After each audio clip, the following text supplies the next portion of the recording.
The message came at 3 in the morning, was not sleeping. He had not slept well for many nights. His small room on the cargo ship was dark and cold, and he sat on his bed looking at nothing. Then his screen made a sound, and everything changed.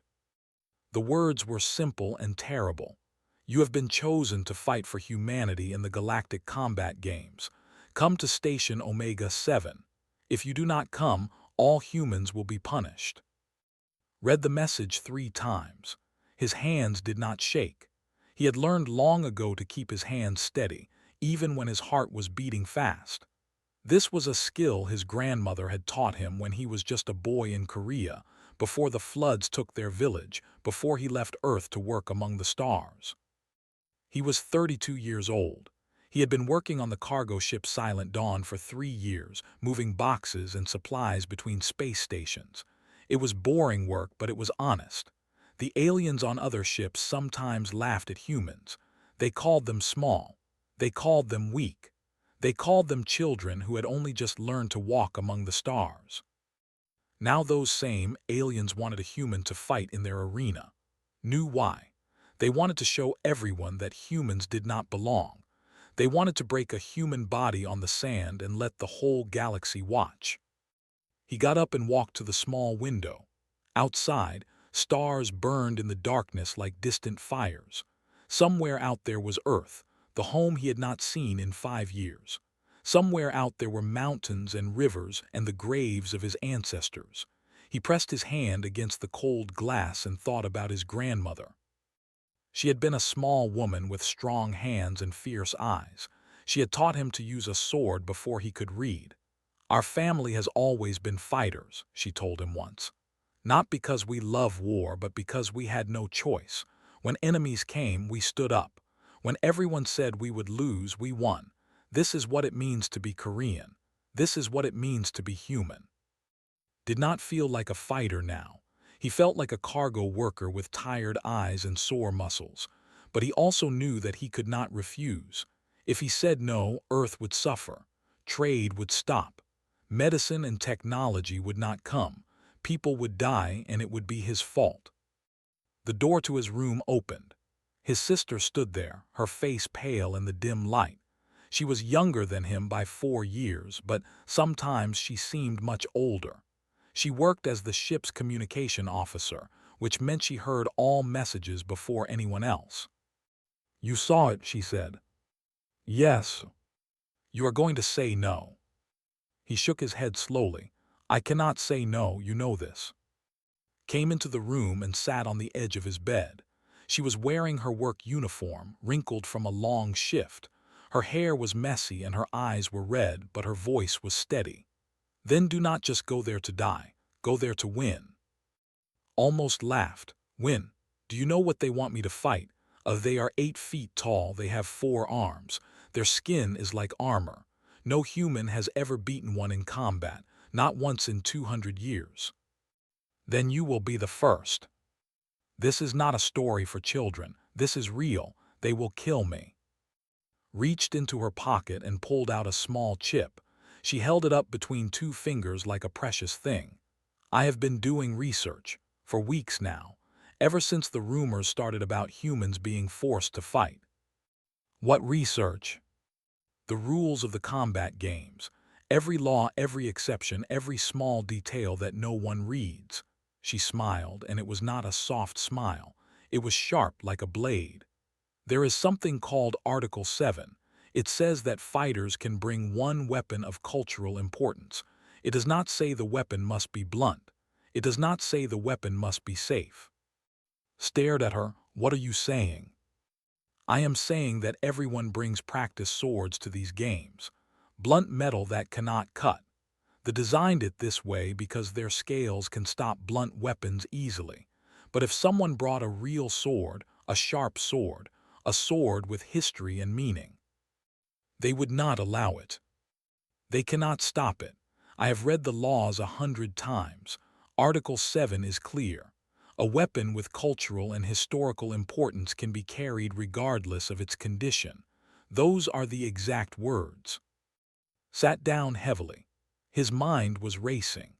He thought about the sword that hung in Master Hand's house back on Earth, the sword that had belonged to his family for 400 years, the sword that his grandmother had given to the old master for safekeeping before she died. Even if this is true, he said slowly, a sharp sword against their scales. Their scales evolved to stop teeth and claws, animal attacks, not folded steel, not edges that humans spent thousands of years learning to make perfect. Leaned forward. Brother, I watched the old recordings. I studied how the fight. They are strong, yes, they are fast, but they are also arrogant. They do not fear blades because blades have never hurt them. What if a blade could? The room was very quiet. Could hear his own heartbeat. He could hear the soft hum of the ship around them, carrying them through the endless dark of space. Grandmother used to say something, he said finally. She said that our family survived because we were never the strongest or the biggest. We survived because we were clever and stubborn. We survived because we never gave up, even when giving up was the only smart thing to do. She was right. She also said that a sword is not just metal. It is memory. It is all the hands that held it before you. When you fight with an old sword, you fight with your ancestors beside you. Nodded, then let us bring the ancestors to the arena. Closed his eyes. He saw his grandmother's face in his memory. He saw her hands moving through sword forms in the morning light. He heard her voice telling him stories about admirals and warriors and ordinary people who became heroes because they had no other choice. When he opened his eyes, his decision was made. Contact Master Han on Earth, he said. Tell him I need the family sword. Tell him it is time. Was already moving toward the door. She stopped and looked back at him. The whole galaxy will be watching, you know. Every alien race, every space station, every ship. They will all see what happens. Good, said. Let them watch. Let them see what humans really are. His sister smiled again, that sharp and dangerous smile. They think they know us. They think we are soft because we smile and trade and work on cargo ships. They have no idea what is coming. After she left, stood alone in his small room. He looked at his hands, the hands of a cargo worker, calloused and rough from years of labor. But they were also the hands of his grandmother's grandson, the hands of a family that had survived wars and floods and the death of their homeland. He made a fist and felt the strength in it. Not the strength of muscle, but something older, something that had been passed down through generations like a fire that never went out. The galaxy thought humans were new, young, weak, but humans had been fighting since before they built their first cities. They had been sharpening swords and learning to kill while other species were still crawling from their oceans. The arena expected practice steel. The arena expected a quick death and a lesson for all the other young species. The arena was about to learn something new about humanity. The journey to Station Omega 7 took 6 days.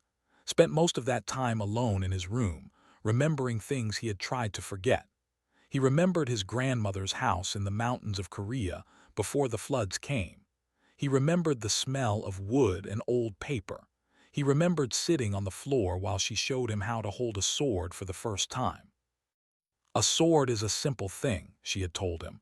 Just metal and wood, but simple things can change the world. Our ancestor carried this blade against invaders who had more men, more ships, more weapons. He did not win because he was stronger. He won because he refused to lose. Now that sword was coming to meet him among the stars. Master Han had sent a message confirming the shipment. The sword was packed as a historical replica to avoid problems with customs. The paperwork was done carefully. No one would check too closely. No one cared what humans carried as long as it did not seem dangerous. That was their mistake, thought. They never looked closely at humans at all. Station Omega 7 appeared in the viewport on the 7th day. It was enormous, a great wheel of metal and light spinning slowly against the black of space. Ships of every size moved around it like fish around a reef. Saw warships with their sharp angles and dark hulls. He saw merchant vessels from the Crystalline Collective, their surfaces bright as mirrors. He saw ships from races he did not recognize, all coming to watch the combat games. All coming to watch humans be humiliated. The docking process took 2 hours. When finally walked off the Silent Dawn and into the station, he felt very small. The corridors were built for beings much larger than humans. The ceilings were high and the doors were wide. Everywhere he looked, there were aliens watching him.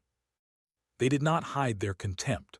A group of warriors stood near a food station, their yellow eyes following him as he passed. One of them made a sound that might have been a laugh. Another said something in their grinding language that did not understand, but he understood the tone. It was the tone of someone looking at an insect. He kept walking. He did not look back. The combat registration office was at the center of the station, founded after an hour of walking through maze-like corridors. The room was large and cold, with metal walls and harsh lights. Behind a desk sat an elder, his scales faded to gray with age. His eyes were dark and tired, like someone who had seen too much. "The human," the old said.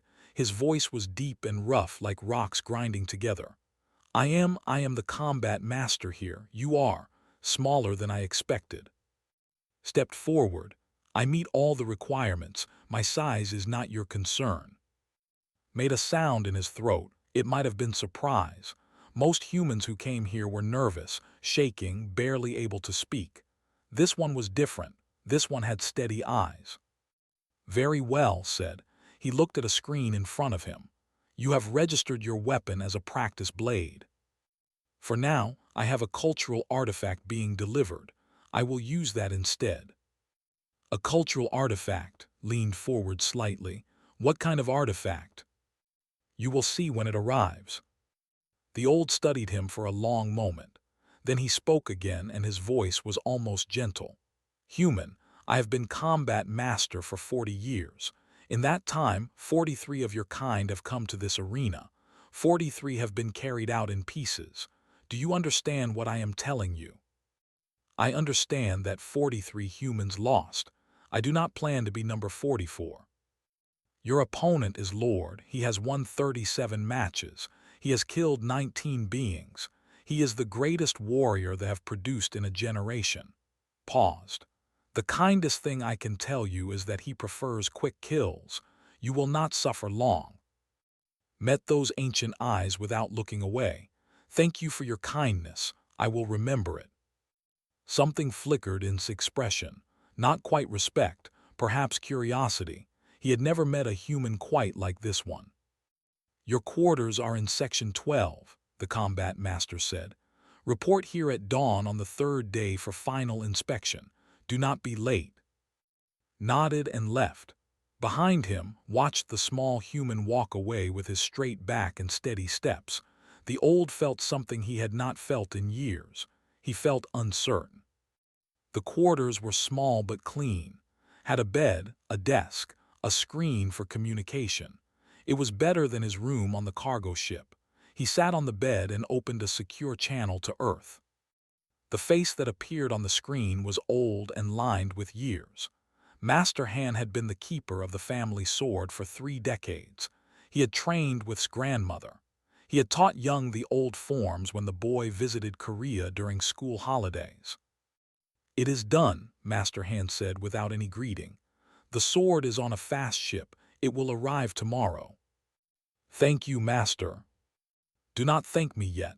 The old man's eyes were hard. "Do you know what you are asking? This sword has been in your family for 400 years.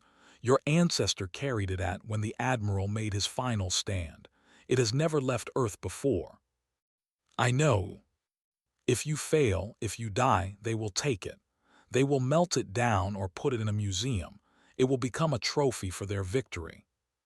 Was quiet for a moment. Then he said, "My grandmother once told me that a sword wants to be used. It wants to cut and strike and defend. A sword in a display case is like a bird in a cage, beautiful but sad." Master Han's expression changed. He almost smiled. "She said that to me too many years ago. I never forgot it." The sword deserves one more battle. Win or lose, it deserves to fight again. And you, what do you deserve? Thought about the question. He thought about his life on the cargo ship, moving boxes through space. He thought about all the times aliens had looked at him like he was nothing. He thought about Earth and Korea and his grandmother's grave, which he had never visited because the waters had covered it long ago. I deserve a chance, he said finally. That is all any of us deserve, a chance to show what we really are. Master Hand nodded slowly. Then I will tell you something that I was saving, something your grandmother made me promise to tell you if this day ever came. What is it? She knew this would happen, not exactly, not the details, but she knew that someday a human would have to stand against the galaxy and prove our worth. She prepared for it her whole life. She trained you for it, even though you did not know. Felt cold? What do you mean? All those forms she taught you, all those movements that seemed like exercise or tradition, they were not random, they were preparation. She was building a weapon, and that weapon is you. The screen flickered. Master Hand's face was very serious now. When you hold that sword tomorrow, you will not be holding just metal and wood. You will be holding 400 years of your family. You will be holding your grandmother's hope and her sacrifice. You will be holding the dreams of everyone who came before you. His eyes burned, but he did not let himself cry. Not yet. I will not waste it, he said. I promise. I know you will not. Master Hand bowed his head slightly. Fight well, grandson of Sora. Fight well and let them see what humanity can be. The screen went dark. Sat alone in the quiet room. Through the small window, he could see other ships arriving for the combat games. Soon the arena would be full. Soon the whole galaxy would be watching. He lay down on the bed and closed his eyes. For the first time in weeks, he slept without dreams. His body knew what was coming. His body was saving its strength. Tomorrow the sword would arrive. Tomorrow everything would begin. The sword arrived in a black case with 7 different custom seals. Carried it himself from the delivery dock to his quarters, aware of every eye that followed him. The aliens in the corridors watched him pass, wondering what the small human was carrying. They did not ask. They did not care enough to ask. He opened the case alone in his room. The sword lay on dark velvet, gleaming in the artificial light. It was beautiful in a simple way, not covered in gold or jewels like the weapons of rich aliens. It was a Korean cavalry sword with a gently curved blade and a handle wrapped in aged ray skin. The guard was blackened iron, shaped like a cloud. Lifted it carefully. The weight was perfect in his hand, balanced exactly right. He remembered his grandmother showing him how to hold it, how to move with it, how to make it part of his arm. "Hello, old friend," he whispered. "We have work to do." The inspection was scheduled for the afternoon. Spent the morning practicing in his small room, moving through forms that his body remembered even when his mind forgot. The sword sang through the air, its edge catching the light. It was sharp. It was very, very sharp. When the time came, he walked to the inspection chamber carrying the case at his side. The corridors were busy now, full of aliens preparing for the combat games. He passed fighters from 6 different species, all of them larger than him. They looked at him with pity or amusement. They looked at his plain clothes and his small body. They looked at him like he was already dead. The inspection chamber was a large room with white walls and bright lights. 3 beings waited for him. The old combat master, a younger with fresh green scales, and a being from the crystalline collective, made of living glass that shifted and changed as watched. "Place your artifact on the table," the crystalline being said. Its voice was like chimes in wind. Set the case down and stepped back. He kept his face calm. He kept his hands still. Everything depended on the next few minutes. Reached forward and opened the case. The silence that followed was very loud. "This is sharpened," hissed. Her forearms tensed, her scales rising with anger. "This is a real weapon, a killing weapon." This is a cultural artifact, said. His voice was steady. It is 400 years old. It was carried by my ancestors in defense of our homeland. Article 7 of the Combat Games Charter allows cultural weapons regardless of their form, as long as they have historical importance. Article 7 refers to ceremonial items, said slowly. Religious symbols, things that hang on walls. The article does not specify that. I have read it many times. It says cultural weapons may be carried regardless of configuration. It does not say they must be dull. It does not say they must be safe. Stepped forward, her yellow eyes burning. You cannot bring a killing blade into the arena. This is not how the games work. This is legal, the crystalline arbiter interrupted. Its voice rang through the room like bells. I have checked the human's claim. The blade matches historical databases. It was forged in 1592 by human calendar. It has not been altered or changed. Article 7 does not require cultural weapons to be non-functional. The human's interpretation is correct. Then we change the rules, said. We make a new rule right now. That is not possible, the arbiter replied. Rules cannot be changed after a combatant has registered.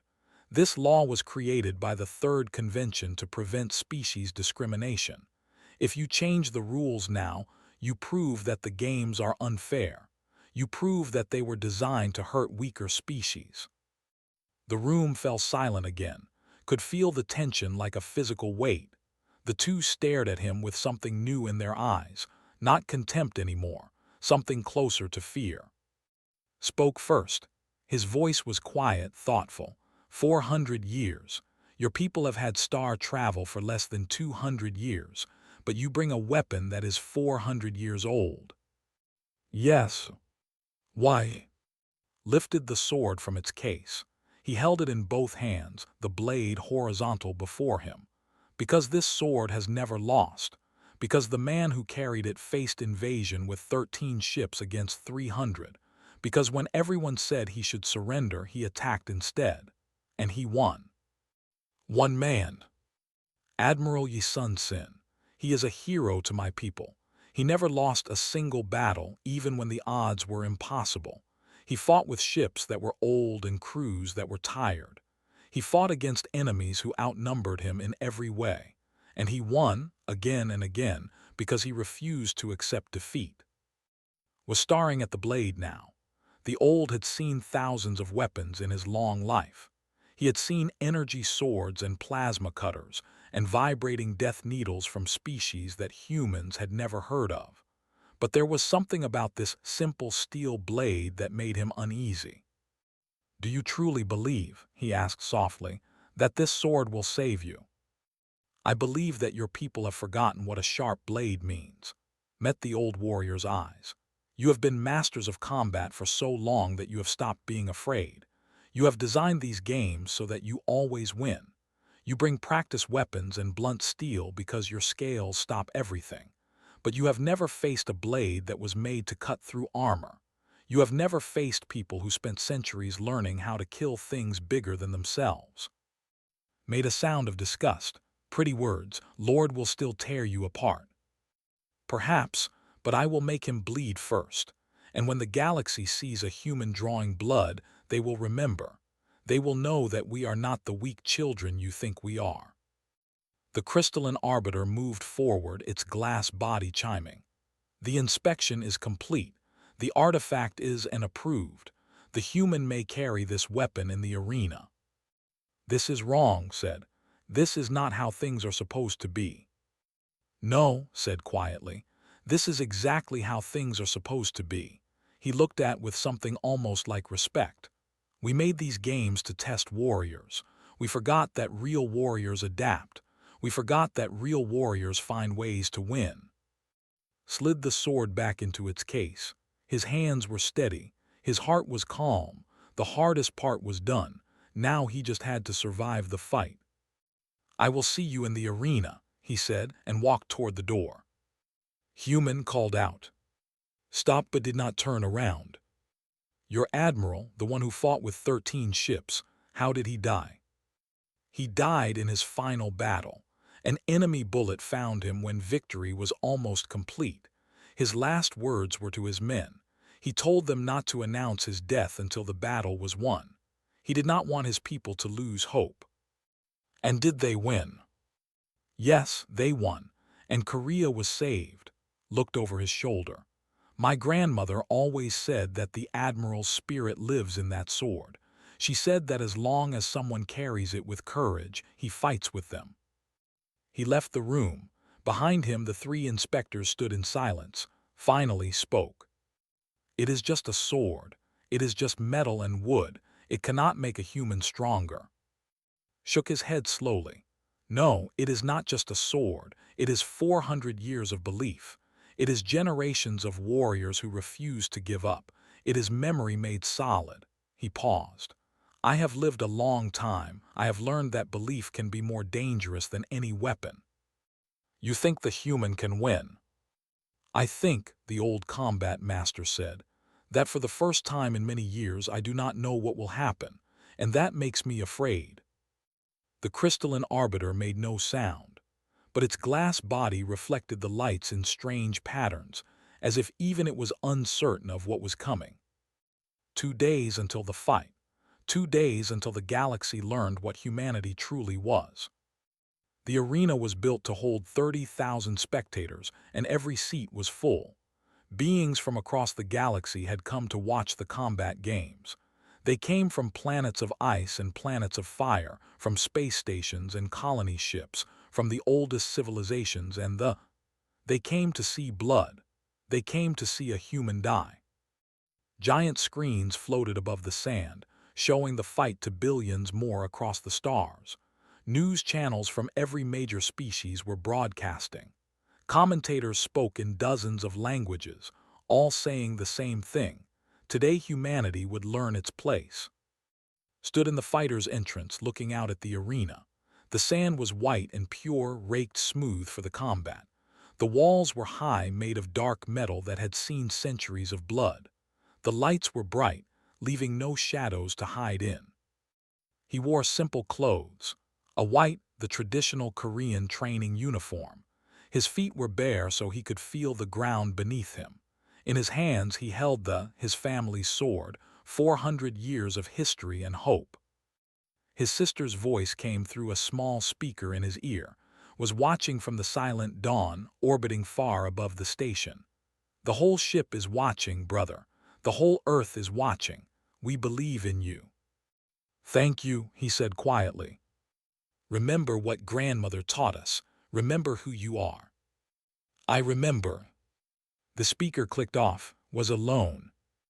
A horn sounded, deep and loud, echoing through the arena. The crowd fell silent. On the opposite side of the sand, massive doors began to open.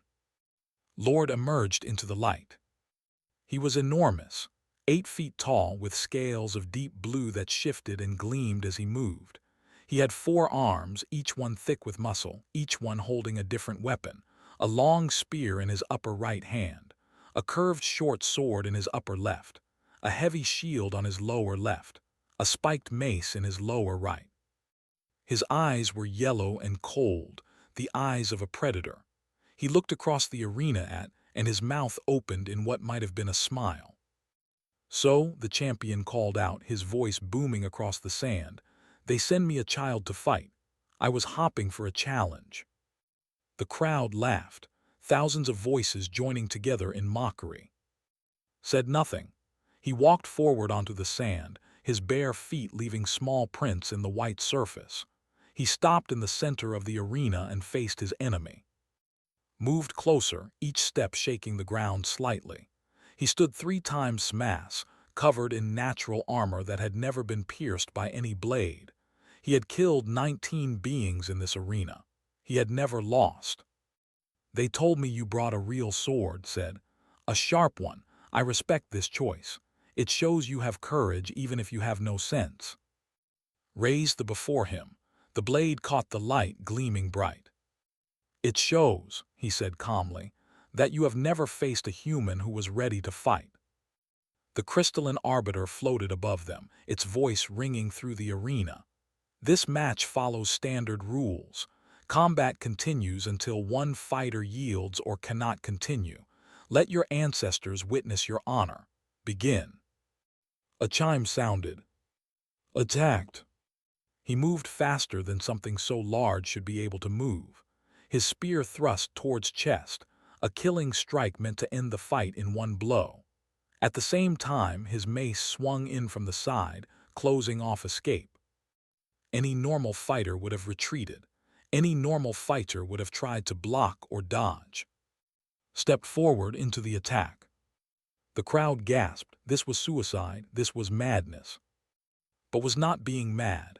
He was doing exactly what his grandmother had taught him decades ago in the mountains of Korea. When facing a bigger enemy, do not run away. Run toward them. Get inside their reach. Make their size work against them. He slid under the spear thrust, his body low and fast. The mace whistled over his head, missing by inches.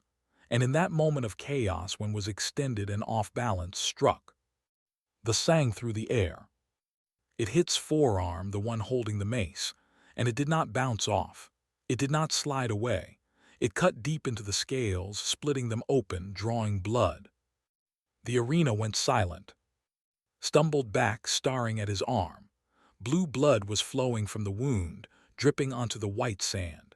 His yellow eyes were wide with something he had not felt in years. Pain, real pain.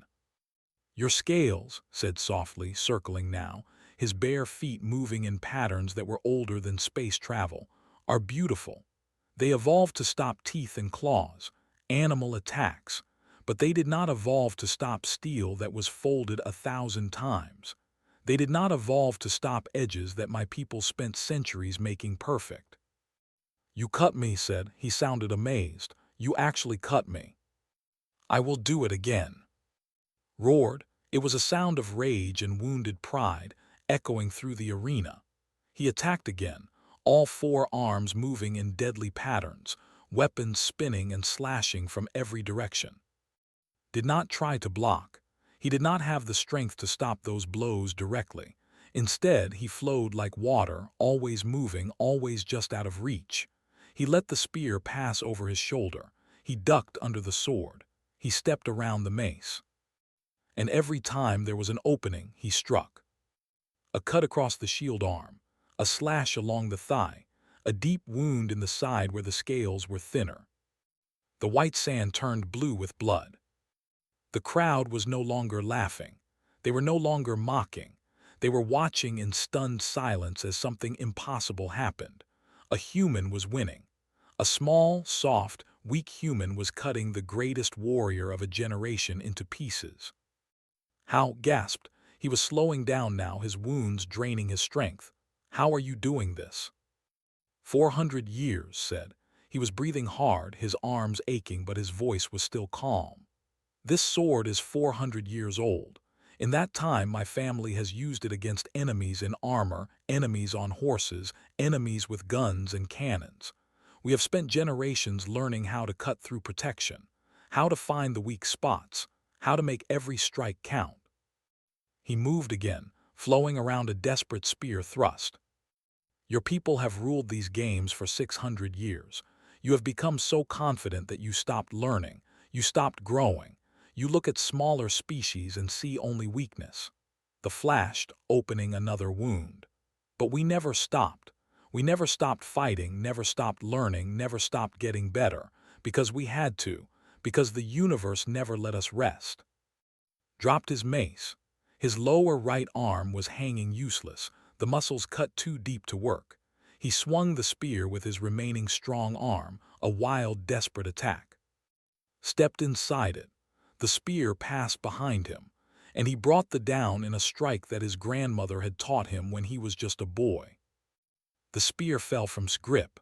The arm that held it was no longer working. The champion stood in the center of the arena, two arms disabled, blood flowing from a dozen wounds. His breathing was heavy. His eyes were losing their cold certainty. Yield, said. The word echoed through the silent arena. 30,000 beings heard it. Billions more heard it through their screens. Looked at him. The great warrior, undefeated champion, terror of the combat games. He looked at the small human standing before him, barely breathing hard, holding a sword that gleamed with blue blood. Why, asked, you could kill me, everyone would cheer. Why ask me to yield? Because killing you would prove what they already believe about humans, that we are animals, that we solve everything with blood. Lowered his sword slightly. I would rather prove something else. What? That we can be better, that winning does not have to mean destroying, that strength is not just about who can cause the most death. The arena waited, the galaxy waited. Slowly, painfully, Lord lowered his remaining weapons. He let them fall to the blood-soaked sand. Then he dropped to his knees. I yield, he said. His voice carried across the arena, amplified by the same systems that had broadcast his roar of rage. The human has won. For a long moment there was no sound at all. Then, starting from somewhere in the crowd, a single voice began to cheer. Another joined it, and another. And then the arena exploded with noise, beings of every species shouting and stomping and celebrating something they had never expected to see. A human victory. Stood alone in the center of the sand, his sword at his side, his face calm. He did not smile. He did not raise his arms in triumph. He simply stood there, a small figure surrounded by noise and light, and let the galaxy see what humanity could be. In the fighter's entrance, Old watched with eyes that had seen 40 years of combat. He was crying. He did not know why. Perhaps because he had finally seen something worth watching. Perhaps because he had finally seen a true warrior. The medical wing of Station Omega-7 was quiet compared to the chaos outside. Sat on a bed while human doctors treated his wounds. They were small wounds, cuts and bruises from the few times had managed to touch him. Nothing serious, nothing that would not heal. Through the window, he could see the station's main corridor filled with beings of every species. They were celebrating. They were arguing. They were trying to understand what they had just witnessed. A human had won. The door opened. Stood there, his gray scales dull in the medical lights. He looked older than he had during the inspection, as if the fight had taken something from him too. May I come in? The old asked. Nodded. Walked to a chair and sat down heavily. For a long moment he said nothing. He just looked at the small human with eyes that had seen too much. 600 years, he finally said. For 600 years my people have dominated combat sports. We built these games. We wrote the rules. We thought we understood fighting better than anyone. You were very good at a certain kind of fighting, said, but there are many kinds. Yes, I see that now, was quiet again. Then, your species has been traveling the stars for less than 200 years. We thought you were children. We thought you had nothing to teach us. Many thought that about my people throughout history. Larger empires, stronger armies. They all thought Korea was too small to matter, smiled slightly. They were usually wrong. I looked up your admiral, the one whose sword you carry. I read about his battles. And I do not understand how he won. The numbers were impossible. The odds were impossible. By every calculation, he should have lost every fight. Picked up the from where it lay beside the bed. He looked at the blade, still stained with blue blood. My grandmother used to say that calculations do not win battles. People win battles. Brave people who refuse to accept what the numbers say. But why? Why keep fighting when everything says you will lose? Because if you do not fight, you definitely lose. But if you do fight, there is always a chance. A small chance maybe, an impossible chance, but still a chance. Ran his finger along the flat of the blade. Humans have survived because we always take that chance. We always bet on ourselves even when we should not. The door opened again. This time it was the younger who had been so angry during the inspection. She stopped when she saw and talking. I came to, she paused, struggling with the words. I came to apologize for what I said before. I was wrong. looked at her. "You were not wrong to doubt me. I am small. I am from a young species. Everything you believed said I should lose. But you did not lose." "No, I did not." He stood up from the bed, ignoring the ache in his muscles. "And now you have to decide what that means. Does it mean humans are dangerous enemies? Or does it mean we could be useful allies?" And exchanged looks. Something passed between them, some understanding that could not read. "The Combat Council has been discussing this," said. "They want to propose an exchange. Human martial traditions studied alongside our own. Your sword arts, your fighting philosophies, all of it shared with the galaxy." "That sounds like respect." "It is respect, earned in blood as respect should be earned." Smiled. It was the first real smile he had shown since arriving at the station. "My grandmother would be pleased. She always said that true warriors learn from everyone, even their enemies, especially their enemies." He held out the blade gleamed in the light, beautiful and deadly. "This sword has been in my family for 400 years. It has seen many battles. Today it saw one more." He looked at the two. "But its purpose is not just to cut. Its purpose is to protect, to defend, to give hope to people who have none." "You could have killed," said. "No one would have blamed you. He has killed so many others." "I know, but killing him would have ended one life. Sparing him might change many lives. When he tells others what happened today, they will not just hear about human weapons. They will hear about human choices, human mercy." Shook his head. "That is worth more than one dead champion." A beep came from his personal screen, a message from. "The feeds are going crazy. Every news channel is showing the fight. They are calling you the Sword Saint." "I am a cargo worker," said into the screen. "I just got lucky." "You are a cargo worker who reminded the galaxy what we are, and you are coming home. Right now. The captain says you have earned some vacation time." Laughed. It was a good sound, warm and real. "Tell the captain I will be there soon." He ended the call and turned back to an. "I have to go. My ship is waiting." "We will contact you about the exchange program," said. "When you are ready." "I will be ready." Walked to the door, then stopped. He looked back at the two, these beings who had spent centuries looking down on his species. "One more thing," he said. "Lord, how is he?" "He will survive," said. "His wounds are serious but not deadly. He will need months to recover." "Good. Tell him something for me. Tell him that losing one battle does not make him weak.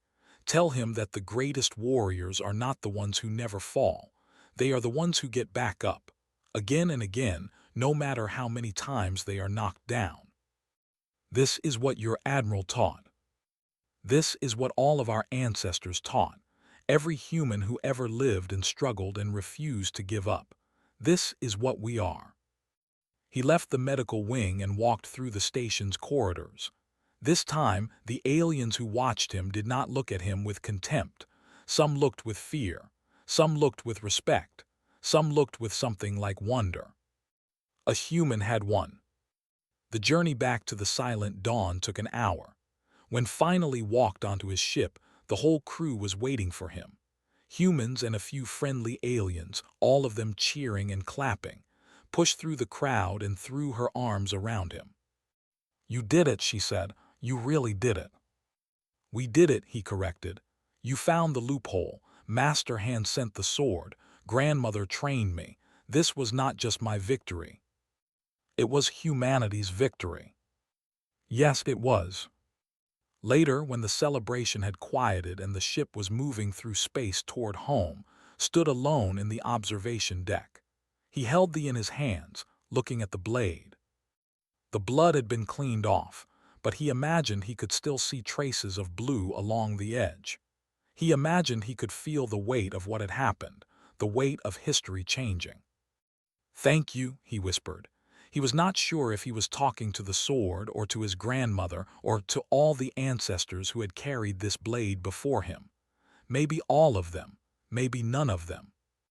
"Thank you for giving me the strength to win. and the wisdom to know when winning is not about killing. The stars burned outside the window. Somewhere among them was Earth. Somewhere among them was Korea, or what was left of it, now that the waters had taken so much. Somewhere among them were the graves of his ancestors, the people whose blood ran in his veins. They had given him everything he needed. Now he had given them something in return. A victory, a moment of pride, a reminder that humanity was not weak, not soft, not unworthy. The galaxy would remember this day. They would remember the human who walked into the arena with an ancient sword and walked out with a champion's surrender. They would tell stories about it. They would study it. They would wonder how such a thing was possible. And every time they told that story, they would remember what humans really were. Not children, not animals, not lesser beings. Warriors, survivors, people who never gave up, no matter how impossible the odds. Smiled and slid the sword back into its case. "Rest now, old friend," he said. "You have earned it." Far away on Earth, in a small house in the mountains that the floods had not yet reached, Master Hand sat at his desk. He was updating the records of the family sword, as keepers had done for 400 years. In the notes section, he wrote a single line. "Carried to the stars by, first human victory in galactic combat. The ancestors are pleased." He set down his pen and looked out the window at the night sky. Somewhere up there, his student was coming home. Somewhere up there, humanity had proved its worth. The old master smiled. It was a good day to be human. It was a good day to remember.